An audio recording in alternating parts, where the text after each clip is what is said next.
You know that feeling when someone shows you a little bit of attention and somehow they end up living in your head for weeks? Maybe it started with a few conversations, a couple of messages, a little kindness. Nothing dramatic, nothing that should have meant that much. And yet somehow, before you even realize what's happening, you're checking your phone more often, thinking about what they meant when they said that one thing, replaying conversations in your head, wondering when they'll text again. And the strange part is that you know it's happening. You know you've only known this person for a short time. You know you're getting emotionally invested faster than you probably should. But knowing it doesn't stop it. Because attachment doesn't happen in the logical part of your brain. It happens somewhere much deeper. And psychology says the people who get attached too easily are often misunderstood.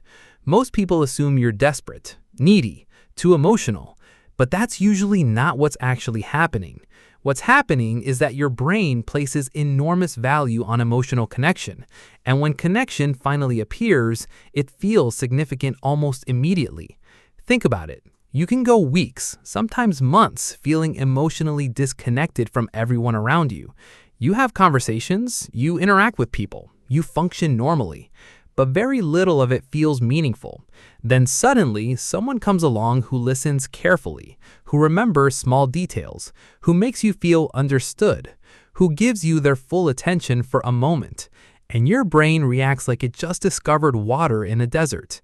Because to you, connection isn't casual. It never was.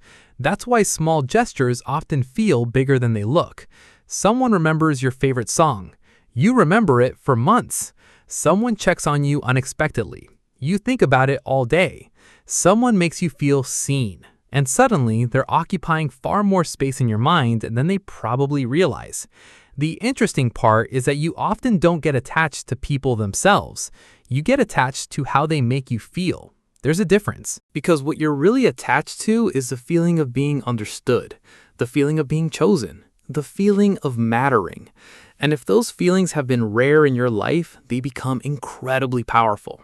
Psychologists have spent decades studying attachment, and one thing keeps showing up over and over again.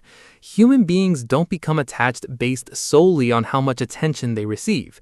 They become attached based on how meaningful that attention feels. That's why one meaningful conversation can affect you more than 100 casual interactions, because your brain isn't measuring quantity. It's measuring significance.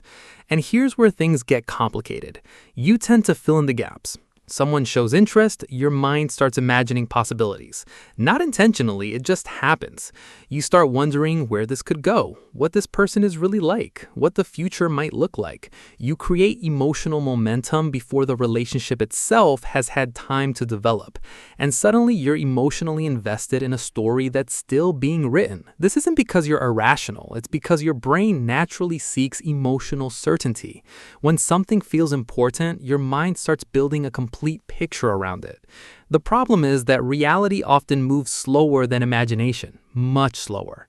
And that's where a lot of heartbreak begins. Not in the relationship itself, but in the gap between what exists and what could exist. You've probably experienced this before. Someone becomes distant, their messages slow down, their energy changes, and while another person might simply notice it, your mind immediately starts searching for explanations. Did I do something wrong? Did I say too much?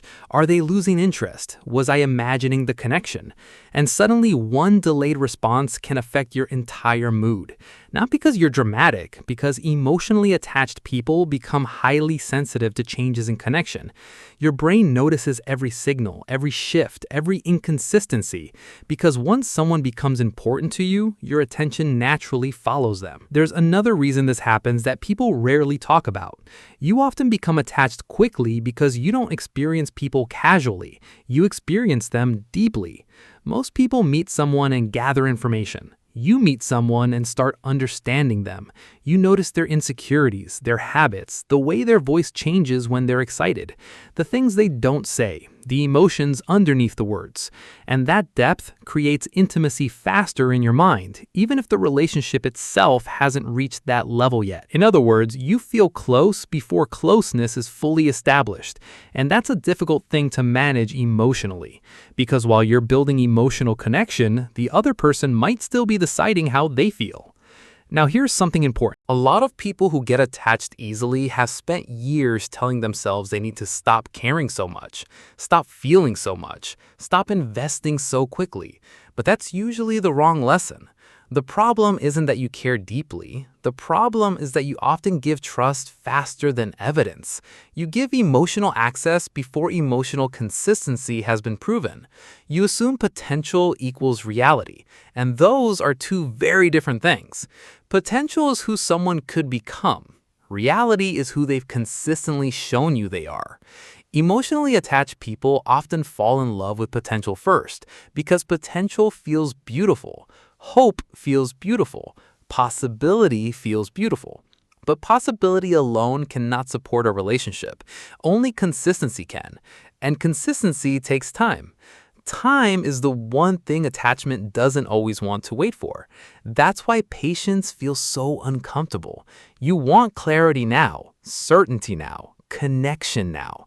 But healthy attachment develops slowly.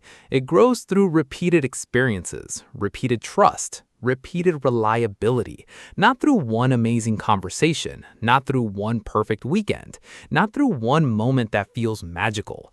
Those moments matter, but they don't tell the whole story. There's something else underneath this too. Sometimes getting attached quickly has less to do with the other person and more to do with what you hope they'll provide. Comfort, validation, safety, understanding, the feeling that you're no longer carrying life by yourself. And when those needs haven't been fully met elsewhere, attachment becomes stronger because you're not just connecting to a person, you're connecting to relief. Relief from loneliness, relief from uncertainty, relief from feeling unseen. That's a heavy burden for any relationship to carry, and it often creates pressure without either person realizing it. The irony is that people who get attached easily are usually incredibly loving. You care deeply, you remember details, you show up consistently, you invest emotionally. You genuinely want the people you care about to feel valued. Those are beautiful qualities. The challenge is learning where to place them, because not everyone who enters your life deserves immediate access to that level of care, and learning that takes time. It takes experience. It takes a few painful lessons. You begin realizing that emotional chemistry and emotional safety are not the same thing. Someone can feel exciting and still be inconsistent. Someone can feel familiar and still be unhealthy. Someone can make your heart race and still be incapable of giving you what you actually need.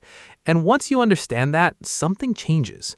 You stop asking, how strongly do I feel about this person? And you start asking, how consistently do they show up? That question protects you because attachment often focuses on feelings. Healthy relationships focus on patterns. Patterns tell the truth eventually. Always. Maybe that's the deeper psychology here. You don't get attached easily because you're weak. You get attached easily because connection means a lot to you. You see people deeply. You care deeply. You hope deeply. The challenge isn't becoming colder. The challenge is allowing time to catch up with your feelings, letting trust build at the same pace as reality, giving people the opportunity to show you who they are before you hand them a place in your emotional world. Because your ability to care is not the problem. It's actually one of your greatest strengths. It just deserves to be given to people who've earned it. If you enjoy understanding human behavior, subscribe. And honestly, what's harder for you? Getting attached to someone or letting go once they become important to you?